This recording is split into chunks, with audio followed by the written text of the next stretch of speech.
Hello friends, welcome back to our channel. നമ്മളിന്ന് വന്നിരിക്കുന്ന തെലങ്കാനയിലെ പെദപ്പള്ളി ഡിസ്ട്രിക്റ്റിലെ രാമഗുണ്ടം എന്ന് പറയുന്ന സ്ഥലത്താണ്. ഈ രാമഗുണ്ടം എന്ന് പറയുന്നത് കേൾക്കുമ്പോൾ തന്നെ നമുക്ക് മനസ്സിലോട്ട് ഫസ്റ്റ് വരുന്നത് NTPC പവർ പ്ലാന്റ് അതാണ് ഞാൻ തുടക്കത്തിൽ അതിൻ്റെ തന്നെ ഒരു വീഡിയോ ഇട്ടിരിക്കുന്നത്. പക്ഷേ ഇപ്പോൾ നമ്മൾ നിൽക്കുന്നത് അവിടെയൊന്നുമല്ല.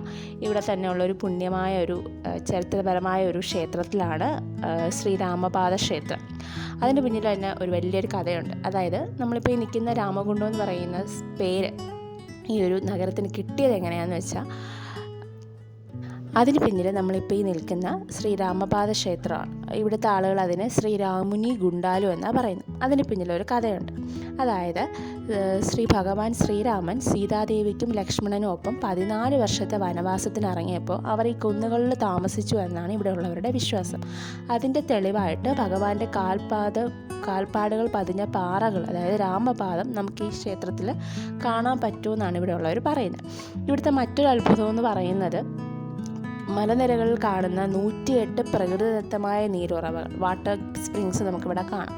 തെലുങ്കിൽ ഇതിനെ നമ്മൾ ഗുണ്ടാലു എന്ന് പറയും. ഗുണ്ടാലു എന്ന് പറഞ്ഞാൽ കുളങ്ങൾ അല്ലെങ്കിൽ നീരുറവകൾ എന്നാണ് അർത്ഥം വരുന്നത്.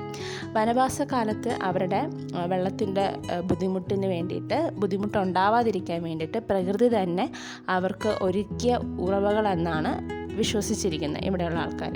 അപ്പോൾ രാമൻ താമസിച്ച ഗുണ്ടാലു ഉള്ള ഈ പ്രദേശത്ത് പിൽക്കാലത്ത് രാമഗുണ്ടം എന്ന പേരായിട്ട് മാറി.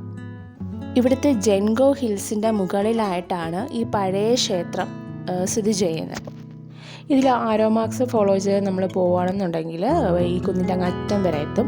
അതിൻ്റെ സൈഡിലോട്ട് നമ്മൾ പോകുമ്പോൾ നമുക്കവിടെ രാമൻ്റെ പാദം കാണാനായിട്ട് സാധിക്കും.